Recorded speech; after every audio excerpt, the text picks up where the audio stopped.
A few days after the last bill became law, stories began to surface of an extreme disproportionate rate of death amongst African Americans in several cities. This bill begins the process of addressing the disproportionate death rate, but oversight and advocacy from Congress and the public will still be needed. With confirmed coronavirus cases in the U.S. approaching 1 million, over 50,000 deaths, and more than 26 million unemployment claims in the last 5 weeks, Americans are desperate for solutions, especially Americans of color, who have been the hardest hit by this pandemic. Congress passed yet another relief package this week to soften the blow. So what's included in that bill? More than $300 billion more for the Paycheck Protection Program, $75 billion for hospitals, $60 billion for the economic injury disaster, loan fund, and just $25 billion for expanded coronavirus testing.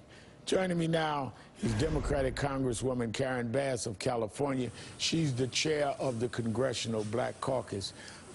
Congresswoman, many feel that the first bill, the $2 trillion, did not really address a lot of the problems in our communities of color, the black community specifically, and that we hope this one corrects it. And I've been in meetings, as you know, and conference calls and all, with business leaders and faith leaders and people on the ground. And I've said one thing: if you think I'm angry, you should talk to the chair of the Black Caucus, Karen Bass, because she's, I met with you in Washington 3 weeks ago, and you were more angry than I was. Where are we with all of this? Well, first of all, I definitely think we made a step forward. And we made a step forward by including the testing in. And I just have to tell you, too, that that testing would not have been there if it hadn't been for the advocacy of the Democrats in general, but in particular the Congressional Black Caucus and specifically Representative Barbara Lee. Because we had to fight for it. We know there's a disproportionate death rate, but we really only have anecdotal information at this point. For example, that's just the death rate.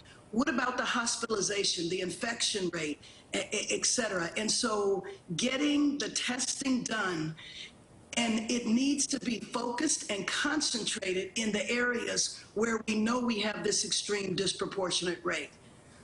Now, listen to Beto O'Rourke, the former Texas congressman. He had a stark message about this morning, about who was disproportionately impacted. Listen to Beto.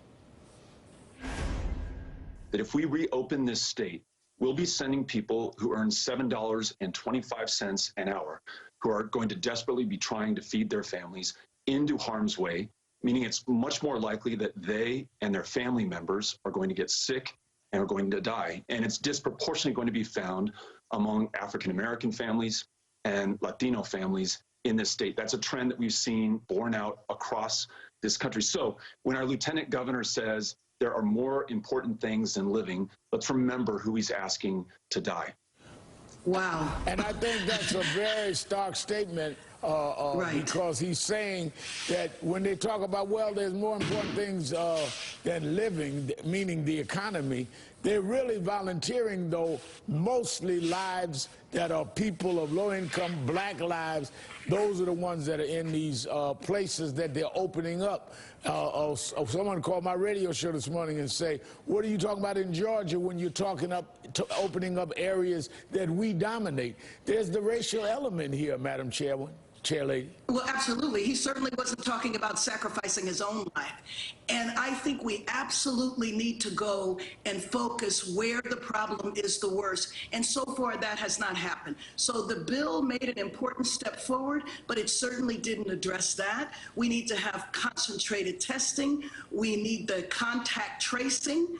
We need also to look at the treatment. So one of the things that I believe is happening, Rev, because I worked in the medical field for a long time, I want to know how African Americans and Latinos are being treated when they do show up to the hospital. You know, whether or not they're being sent home, where they're told, well, come back when your symptoms are worse.